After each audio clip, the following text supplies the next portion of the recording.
They called Jessica Harlan a gold digger, but they never saw the nights she spent paying for a man's future while her own stayed stuck. At 36 years old, she walked out of a courthouse with a six-figure settlement in her purse and years of her life in the rearview mirror. That money did not feel like a prize. It felt like back pay for work no one had wanted to count. Jessica promised herself one thing that day. No woman she cared about would ever walk away from a marriage empty-handed again. She just never expected that promise to cost her twice. If any part of that already feels a little too familiar, do not just click away. Subscribe now and stay with Jessica's story, because the next 45 minutes might change how you think about love, money, and what you actually owe yourself. Before anyone called her ruthless, Jessica was just tired. At 25, she married a man everyone said was going somewhere. Victor had the grades, the charm, and the law school acceptance letter. Jessica had 2 jobs and a spine of steel. She worked days at a medical supply warehouse and nights waiting tables at a diner that never closed. She came home with aching feet and pockets full of tips to cover rent, groceries, and his books. Victor liked to say, "When I make partner, you'll never have to clock in again." Jessica believed him. She ironed his shirts before interviews, packed his lunches, and quizzed him on case law while he chewed microwave noodles. When he passed the bar exam, she cried harder than he did. When he got his first job at a mid-sized firm in uptown Charlotte, she posted his picture in that cheap suit everywhere she could. Those early years were rough but hopeful. They shared a noisy apartment with thin walls and a fridge that hummed at night. Victor's checks were small and his hours long, so Jessica kept both jobs. On the night she came home from the diner, she would find him asleep at the table with open books and an untouched plate of food she had left for him. She told herself this was the cost of building something that would last. By year 4, the outside world would have said they were doing well. Victor's salary climbed. Jessica dropped the night job and kept only the warehouse. They moved into a small condo closer to his office. The furniture improved. The dinners did too. Victor's suits sharpened. His watch got heavier. He came home smelling less like public transit and more like expensive cologne. He also started coming home later. The first time Jessica smelled another perfume on his shirt, she decided she was imagining it. The second time, she blamed herself. She was still in work boots and cheap jeans, while the women at his firm floated in wearing tailored dresses and manicures. The third time, when she saw faint lipstick on his collar as he tossed his shirt into the hamper, she did not shout. She went into the bathroom, closed the door, and stared at herself in the mirror. "You worked for this life too," she whispered. That night she opened a fresh notebook and started writing. She wrote the date. She wrote, year 4. She wrote, condo equity, about $35,000. His income, $70,000. My income, $30,000. My second job dropped for his career. It was the first time she put their life into numbers instead of feelings. As months passed, Victor's hours grew longer and his stories changed. He talked about client dinners and late filings and a paralegal named Danica who worked harder than anyone in the office. Jessica started seeing that name pop up in tagged photos from firm events. Victor, arm draped across the back of a booth. Danica leaning in just a little too close. At year 6, Jessica booked an appointment with a family lawyer whose office was squeezed above a nail salon. She paid cash and told no one. The lawyer, a calm black woman with tired eyes, asked simple questions. How long have you been married? Who pays which bills? Whose name is on the condo? Whose name is on the retirement accounts? As Jessica answered, she felt something sink in her stomach. The condo was in both their names, but the retirement accounts were not. The car was in his name. The health insurance was his. The firm bonuses he mentioned never appeared in the joint account. The groceries, the power bill, the time she covered rent when he said he was tight that month, those were hers. The lawyer listened, then leaned back. If you walk away with no plan, she said, you will get something. But not what you are truly owed. You have supported his education, his early career, and you have reduced your own options. That matters. Courts do not feel emotions. They read proof. So Jessica started collecting proof. She saved receipts for every grocery trip. She logged every transfer from her personal account into the joint account.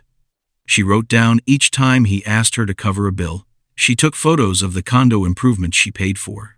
She quietly tracked his bonuses and estimated the numbers as best she could. 6 months later, Victor left his phone on the kitchen counter while he showered. The screen lit up. A message from Danica appeared. Last night was worth every risk. Can't wait to see you again. Jessica read it once and did not cry. Her notebook had already told her what her heart did not want to admit. The marriage she had carried was already broken. The only question left was whether she would also leave broken. She called her lawyer the next morning. By year 7, they were standing on opposite sides of a courtroom. Victor in a sharp gray suit, with his expensive watch glinting under the lights. Jessica in a simple black dress from the discount rack. Her lawyer presented the timeline. The years of support. The income gap. The way her work had allowed him to work late. The affair. At the end, the judge did not give her everything. Courts rarely do. She walked away with a settlement of $120,000, half the condo equity, and the right to start over without his name attached to hers. Outside, Victor's friends whispered. She cleaned him out. She planned this for years. Should have signed a prenup. Jessica heard the word gold digger more than once as she stepped onto the sidewalk with a manila envelope under her arm. She did not turn around. In her mind, she replayed every double shift at the diner. Every night she fell asleep on a bus after work. Every time she ironed his shirt while her own clothes came from the clearance rack. If Victor had walked away with money she earned, they would have called him smart.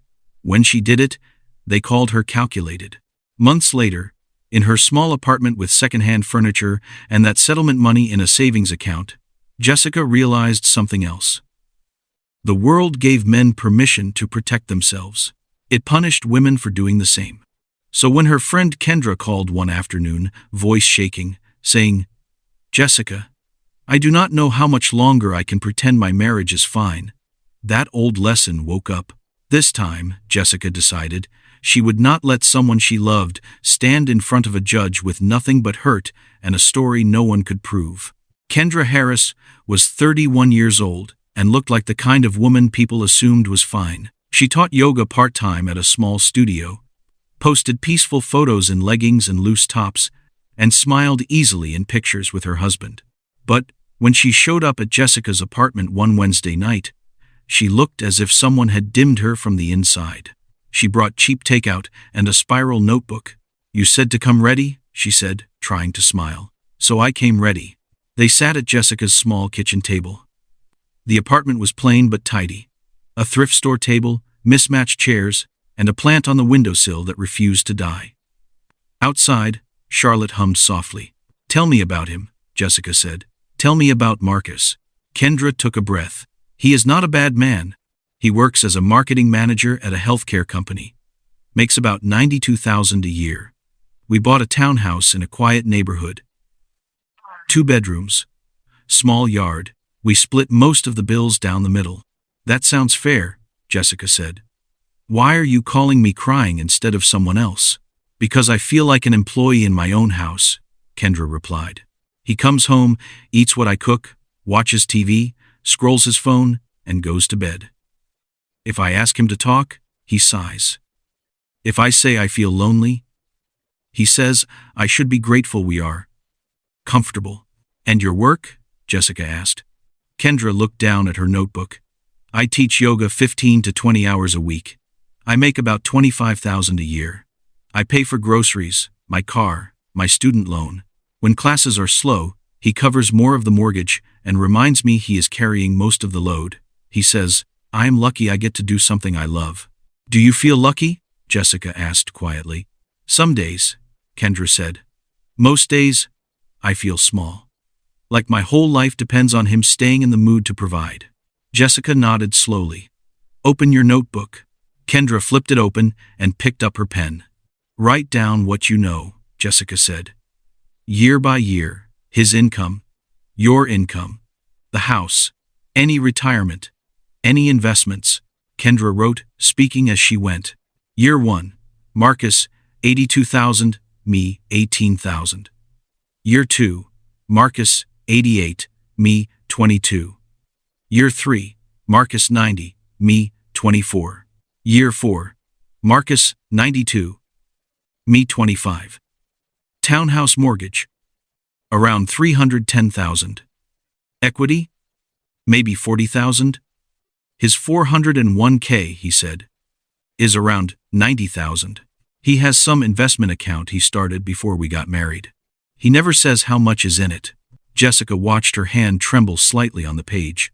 This feels wrong, Kendra whispered. Like I am planning something evil. You are not planning anything evil, Jessica said. You are finally looking at where you stand. For 4 years, you have lived in a life you did not measure. That is dangerous. What am I supposed to do with this? Kendra asked.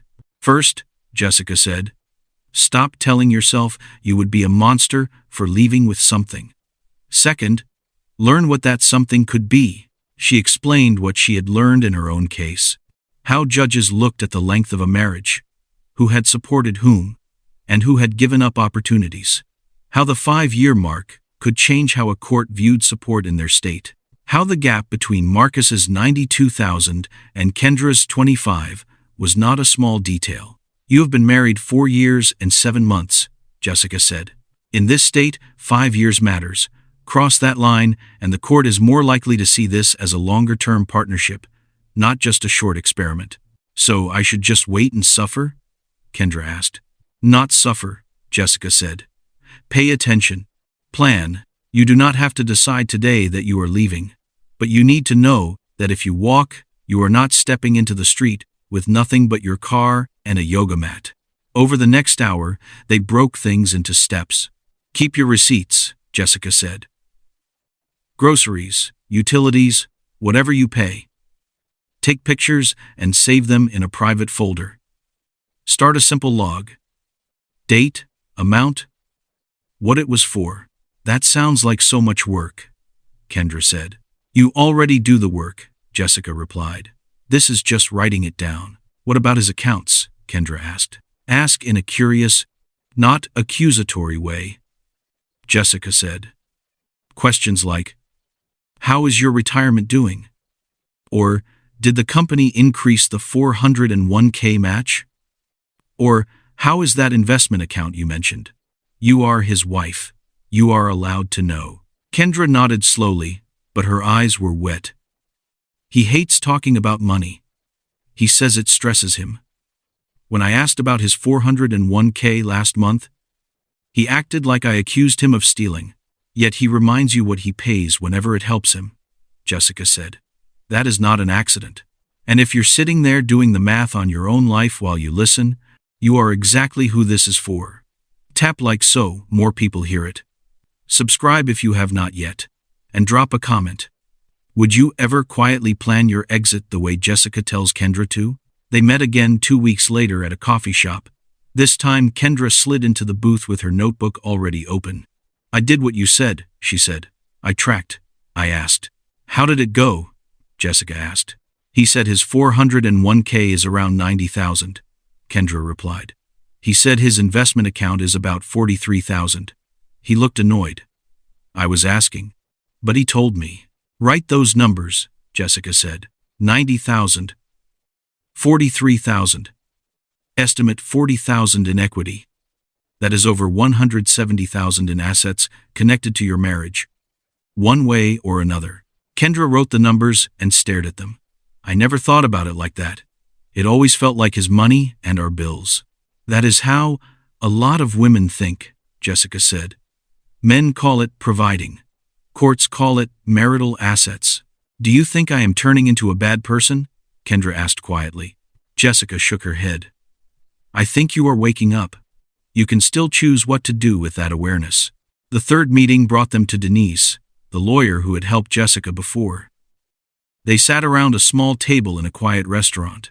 I do not know if I want a divorce, Kendra said, twisting her water glass. I just do not want to wake up 10 years from now with nothing if he decides he is done. That is a reasonable fear, Denise said. You have an income gap, and you have structured your work to fit his career. You do not have to file now. What you should do is document your contributions and understand how the law sees your situation.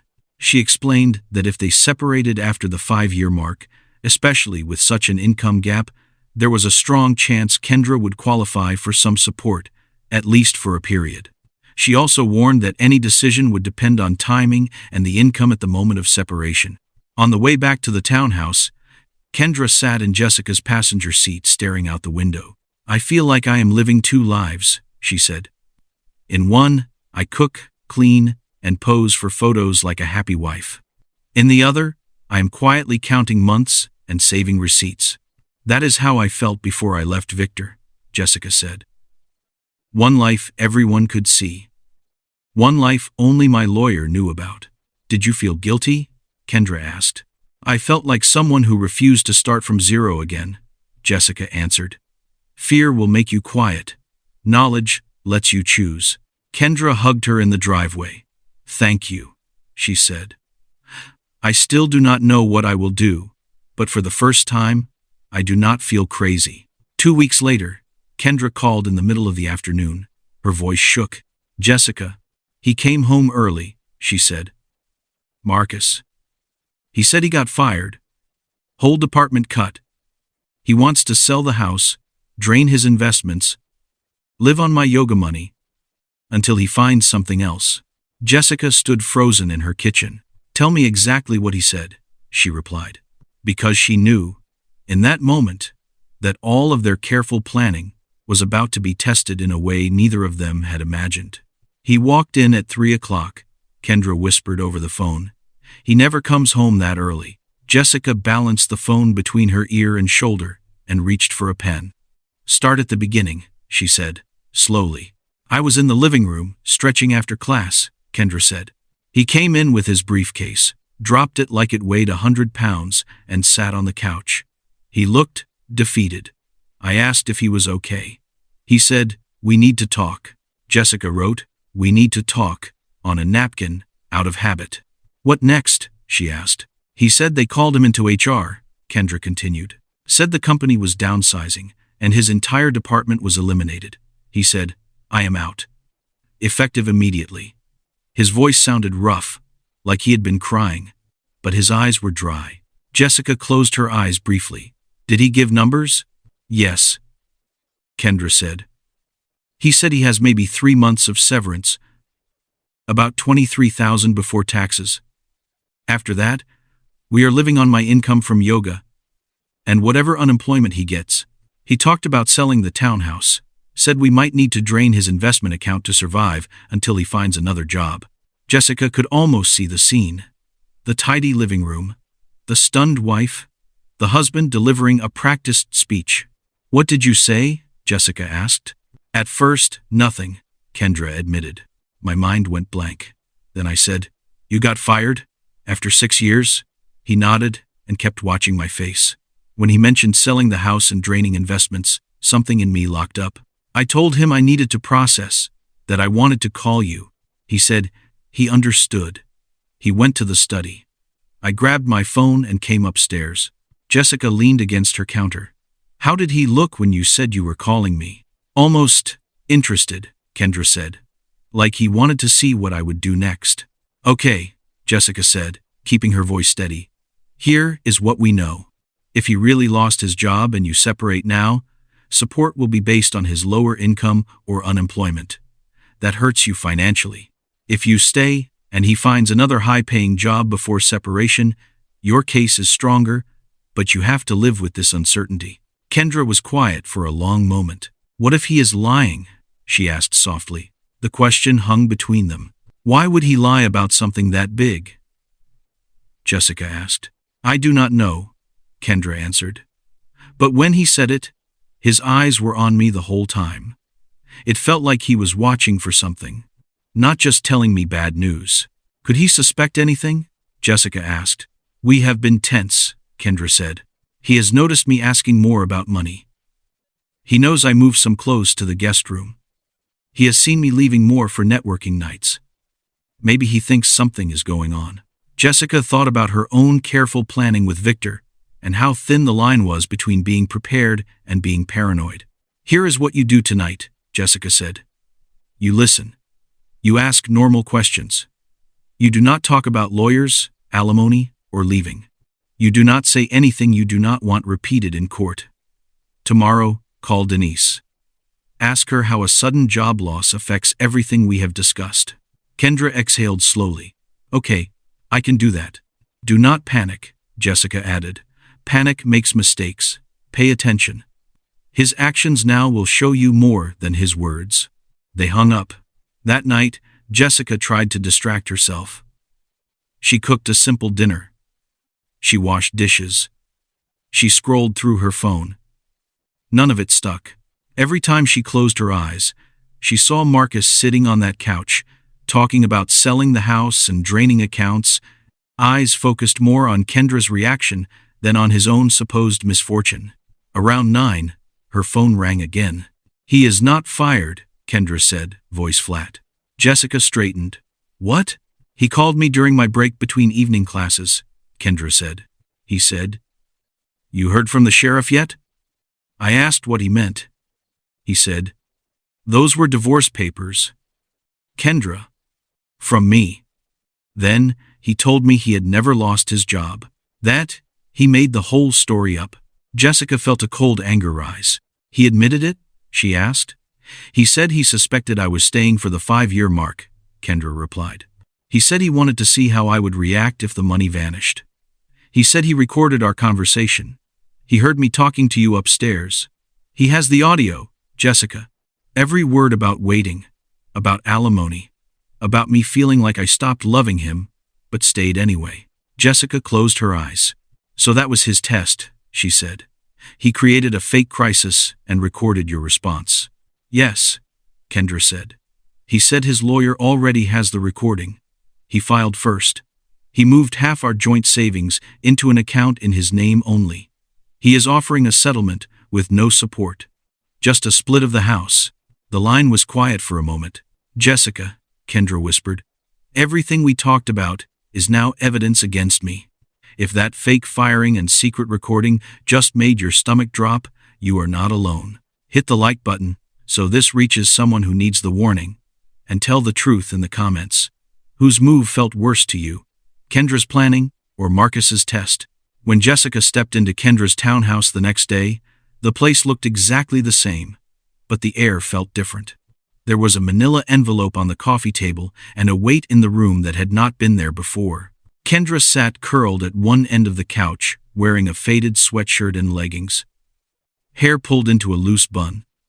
Her eyes were red, not from fresh tears, but from the kind that had already dried. He had me served at the studio, she said as soon as Jessica sat down. In front of my students. Jessica glanced at the envelope, then at Kendra. He knew that would humiliate you. He called it efficient, Kendra said quietly. Jessica opened the envelope and pulled out the stack of papers. The words, "Complaint for absolute divorce," glared from the top page. Further down, she saw a line that made her stomach tighten. Plaintiff seeks equitable distribution of property, with no award of post-separation support or alimony to defendant due to her economic opportunism. He actually wrote that, Jessica said. Economic opportunism. He said those words on the phone, Kendra replied. He said, "Now, a judge will see you stayed for the payday." Jessica flipped through the pages. There was a proposed division of assets. Sell the townhouse and split the proceeds. Each keep their own retirement and investment accounts. No ongoing support. On paper, it looked neat and reasonable. In reality, it meant Kendra would walk away with whatever came from the sale of the house and nothing else. "Tell me the conversation again," Jessica said. The part where he admitted everything. Kendra stared at her hands. "He called while I was wiping down mats after class. He didn't sound upset. He sounded composed. He asked if the sheriff had come. When I asked what was going on, he told me about the divorce filing. Kendra swallowed. Then he said, "By the way, I never got fired. I made that up. I wanted to see why you're really here." He told me he had recorded me when I ran upstairs calling you. He said he heard everything about waiting for the 5-year mark, alimony calculations, the part where I said I stopped feeling in love but stayed for stability. Jessica's jaw clenched. "He set a trap," he said. "So here's how this is going to go. You sign a reasonable settlement with no alimony, we split the house, and we walk away. Or we go to court, I play the recording, and we let a judge listen to how you priced our marriage down to dollars." Jessica's anger simmered under the surface. "And what did Denise say?" she asked. "I spoke to her last night," Kendra said. "She said the recording might not be allowed in court depending on how he captured it. But even if it is not played, he can still testify about what he heard. If I lie, I risk perjury. If I tell the truth, I risk becoming exactly what his lawyer is already calling me." Jessica sighed. "So the choices are, fight for more and go through months of being painted as a greedy wife, or accept the offer and walk away with less money but fewer open wounds." "Pretty much," Kendra said. For a moment, neither of them spoke. "You know the part that hurts the most?" Kendra said finally. "Not that he filed first, not that he moved the money. It is that he used the same kind of planning you taught me. But now, everyone calls me the schemer. He lied to my face and recorded me. Yet the story out there will be that I'm the one who was untrustworthy." Jessica nodded slowly. "Men get praised for being strategic. Women get punished for it. It is not that simple," Kendra said quietly. "I did start thinking more about dates and numbers than about how I actually felt. I stayed longer than I should have. I watched the calendar and told myself I would leave when it made more sense on paper." "You were scared," Jessica said. "Fear makes people calculate." "Maybe," Kendra replied. "But now I have to live with the fact that I let my fear turn me into someone I barely recognize." Jessica looked back down at the proposed settlement and felt two truths press against each other. One said, "Fight this. Do not reward him for tricking you."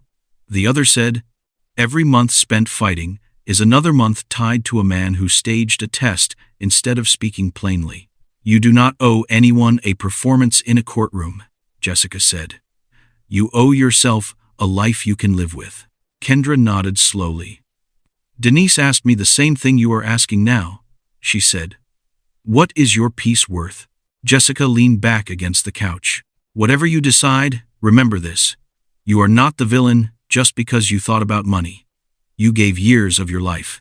You wanted not to end up with nothing. That is not evil. That is human." Kendra let out a long breath. "I wish the recording could show all of that." "It never does," Jessica said. "Recordings only catch words, not context. Some of you listening might feel tempted to pick a clear side. Some might say Macus was justified.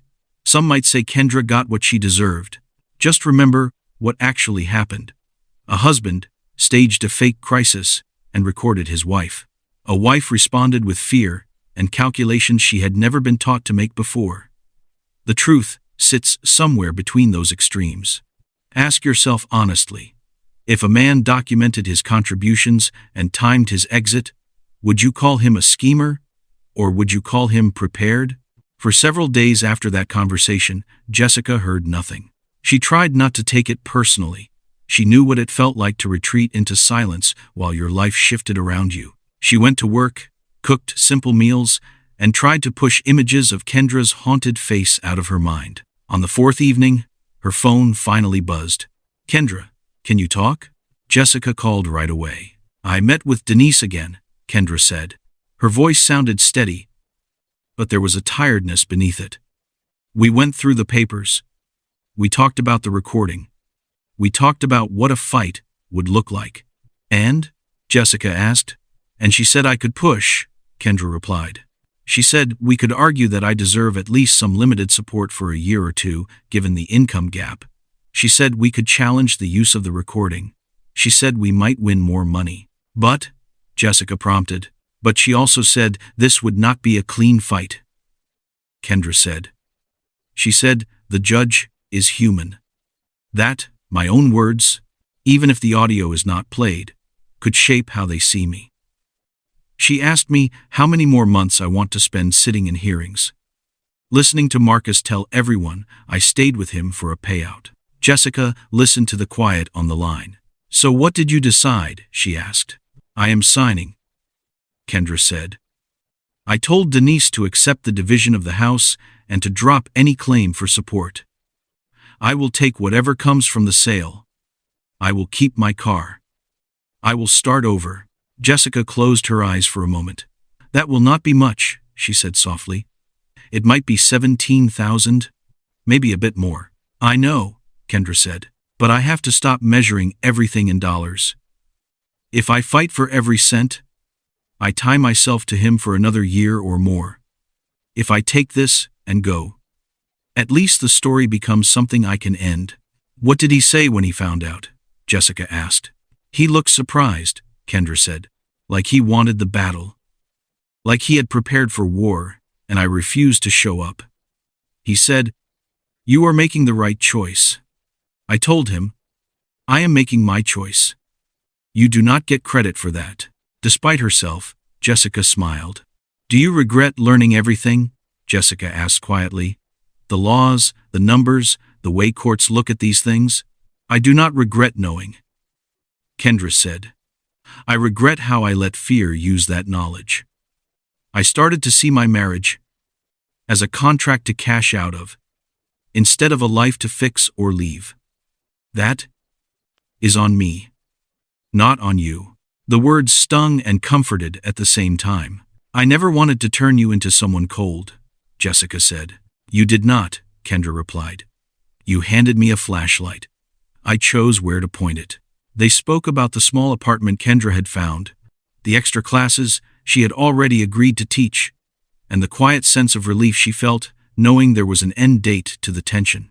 When they hung up, Jessica sat in the dim light of her living room and thought about what had just happened. Her friend would not get alimony. She would not get half of the retirement growth or the investment account. The careful financial plan they had built had collapsed under Macus's counter-strategy.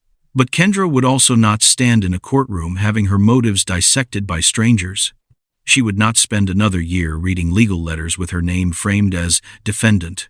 Jessica realized something important then. She had taught Kendra how to protect herself on paper. Kendra had chosen how to protect herself in real life. Both choices came with a cost.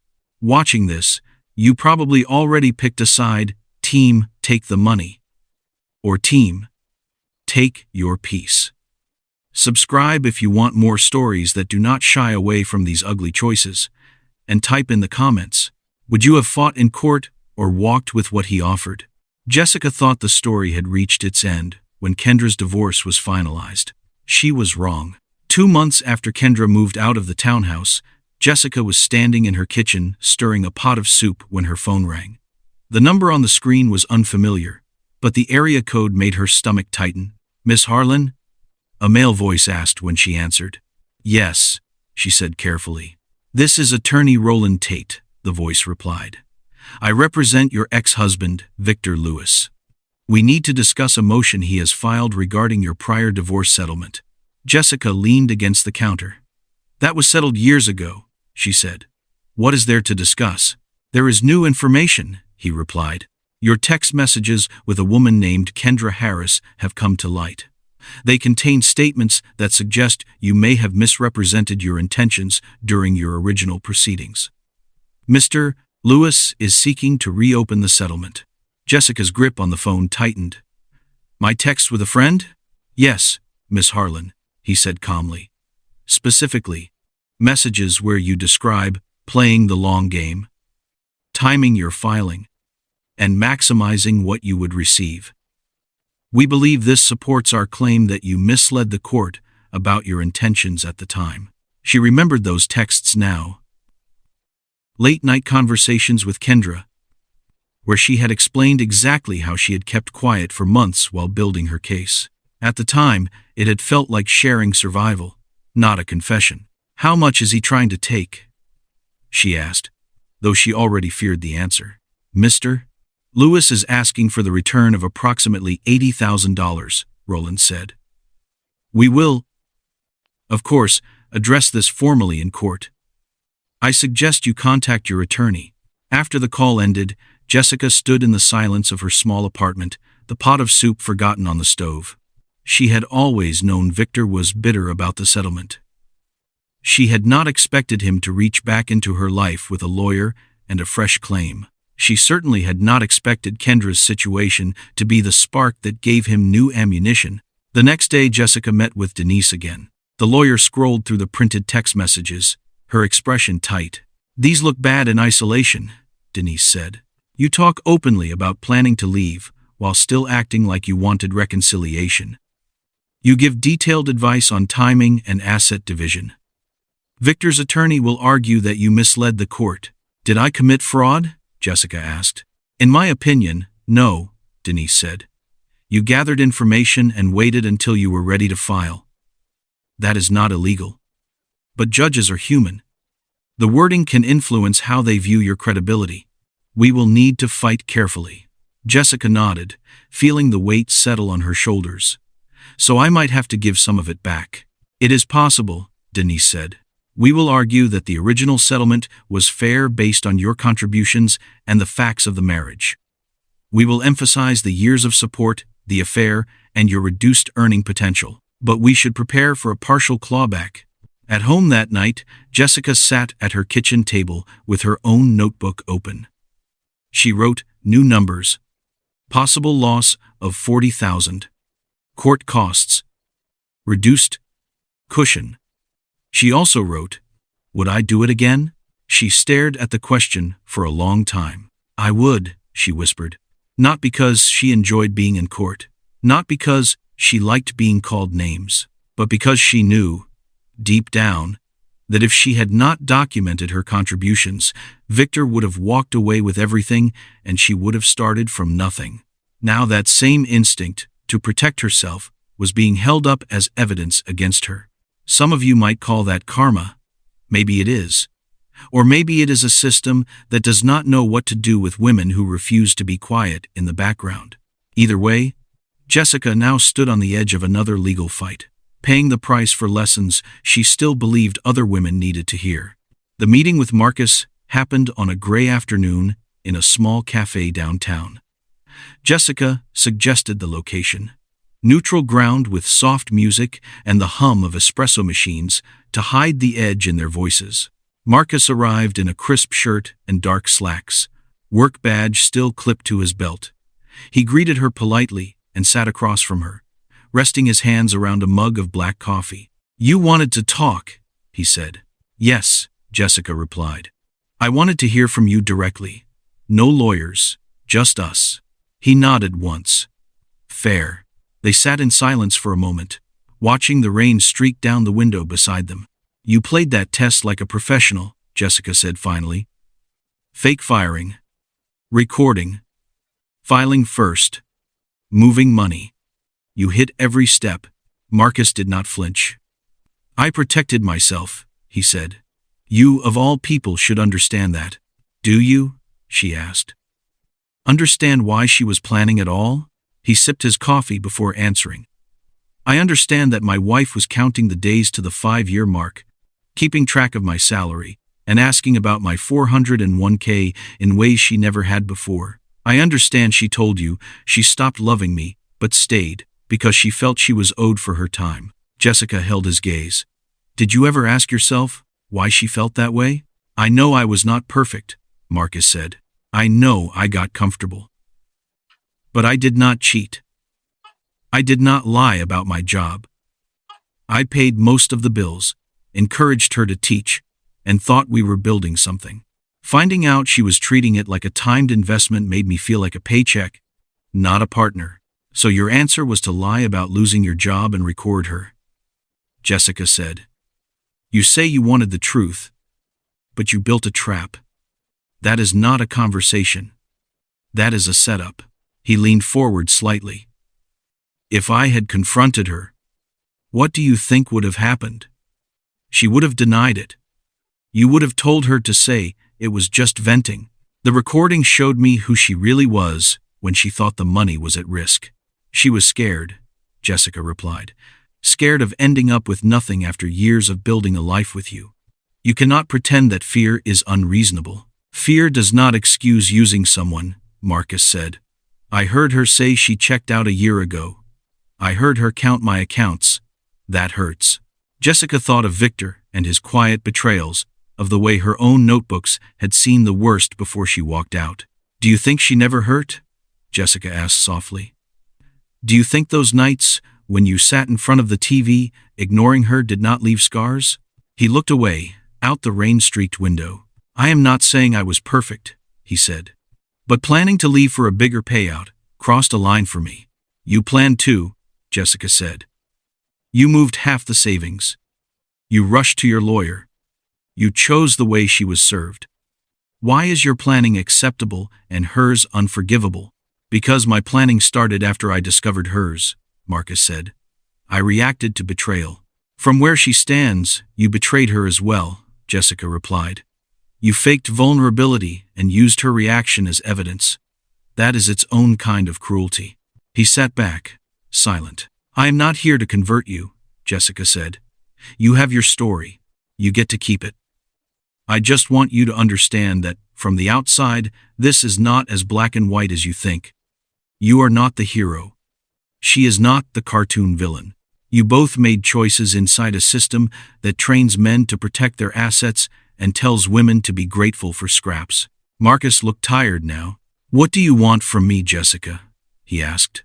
Nothing, she said. Kendra has already signed. You have what you wanted. I just needed to see if there was any part of you that understood why she was afraid. He thought for a moment. I understand fear, he said quietly. I felt it too. That is why I acted. Jessica nodded. Then maybe that is the real tragedy. Two scared people protecting themselves from each other instead of with each other. They parted without a handshake. Outside, the rain had slowed. Jessica walked back to her car, knowing she had not changed his mind. But she had confirmed something she suspected. Macus saw strategy as his right, and hers as a threat. Some of you will agree with him. Some of you will not. Either way, this is the reality many couples live in now. Nobody wants to be the one left holding nothing when it all falls apart. Weeks later, after hearings and documents and anxious nights, the judge finally gave a ruling in Jessica's reopened case with Victor. She did not lose everything. The court ordered her to return a portion of the settlement, about $40,000, but allowed her to keep the rest. The judge recognized her years of support and the affair, yet could not ignore the tone of those text messages. It was a compromise that pleased no one entirely. Walking down the courthouse steps a second time, manila folder in hand, Jessica felt older, but not broken. She had less money now, but she also had a clearer understanding of the world she was living in. Back in her apartment that night, she sat at her kitchen table with her notebook open. She wrote one sentence at the top of a fresh page. If I had a daughter, what would I tell her? She stared at the question for a long time. Then she started writing. She would tell her that love can be real and deep and worth fighting for, but it does not pay the rent by itself. She would tell her that supporting a partner's dreams is generous, but doing it at the expense of her own future is dangerous. She would tell her to know the laws where she lives, to understand how marriage affects money, and to never be ashamed of keeping track of what she contributes. She would also tell her that numbers can become a shield so thick that you forget there is a person on the other side of them. That fear can harden into suspicion if you are not careful. That you can be right about protecting yourself and still wrong about how you treat someone. Jessica closed the notebook and looked straight ahead, as if speaking to someone sitting across from her. Planning your exit does not make you evil, she said softly. It makes you prepared. But if all you ever plan is your exit, you will never be fully present in your life. She thought of Kendra in her small apartment, teaching extra classes and slowly rebuilding a sense of self that did not depend on a man's paycheck. She thought of Macus climbing the corporate ladder with a story he would probably tell for years about catching a mercenary wife. She thought of Victor, still angry enough to chase money he believed was his. Then she thought of every woman who had written to her since her own divorce, asking the same question in different words. How do I protect myself without losing who I am? This is the truth as I see it, Jessica said in her own mind. And by extension to you, marriage is not just romance. It is a contract with emotional and financial terms, whether you sign them on paper or not. Men are encouraged to think this way from the start. Women are shamed when they finally learn to. Will everyone agree with her? No. Some will say she took too much. Some will say she did not take enough. Some will insist that if love is real, no one should ever have to think about money at all. She knows better now. So here is the question you have to answer for yourself. If your relationship ended tomorrow, would you be safe? Or would you be starting from zero? If your answer scares you, do not just sit with that fear. Learn, plan, make changes while you still can. You can call Jessica a gold digger. People already have, but you cannot say she walked away blind. What would you teach your own daughter, niece, or younger self after hearing this story? Would you tell her to just trust love, or would you tell her to count the cost as well? Be honest with yourself first.